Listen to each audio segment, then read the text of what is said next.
वैद्य को बुलाया गया, वैद्य से पूछा गया। वैद्य ने कहा कि आंखें खुली नहीं रही है, ऐसी ही रहेगी। वृषभानु जी ने कहा कि कोई बात नहीं, मेरी संतान है, जैसी है वैसी है, मेरी प्रिय है ये। और समय बीतने लगा। कहा जाता है करीबन करीबन 11.5 महीने के बाद यहां जेल में कंस के यहां देवकी और वसुदेव के यहां वो संतान जन्म लेती है जिसका वर्षों से इंतजार चल रहा था, जिसके लिए मां देवकी इतने सालों से तड़प रही थी। अनंत ब्रह्मांड का मालिक धरती पर आता है कृष्ण।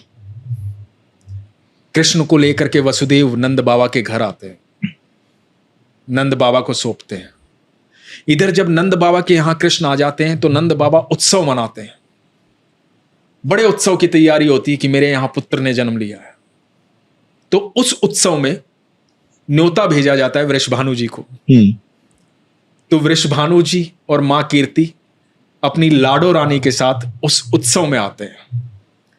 वहां जब उस उत्सव में पहुंचते हैं, चारों तरफ खुशी का माहौल है, ढोल नगाड़े बज रहे हैं, नंद बाबा सजे हुए हैं, यशोदा मैया सजी हुई हैं, इधर वृषभानु जी, मां कीर्ति और हाथ में छोटी सी बच्ची, और उधर पालने में झूलते हैं हमारे ठाकुर जी।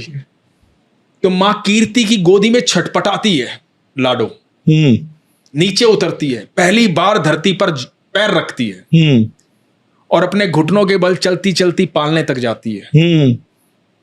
और जब पालने तक पहुंचती है, वहां आंखें मूंदे ठाकुर जो लेटे हुए हैं, जब पालने पर लाडो रानी पहुंचती है तो ठाकुर जी की आंखें खुलती हैं। जब ठाकुर जी की आंखें खुलती हैं तो इधर लाडो रानी की आंखें खुलती हैं। मन ही मन बात होती है कि इतने महीनों से इंतजार कर रही थी तुम्हारा। तो ठाकुर जी मन ही मन कहते हैं मैं भी तो तड़प रहा था वहां वैकुंठ में यहां आने के लिए। तो इतना अद्भुत प्रेम कि उसके लिए इतना इंतजार, इतना प्यार। तो राधा रानी ने इस धरती पर सबसे पहले किसी को देखा तो वो कृष्ण थे।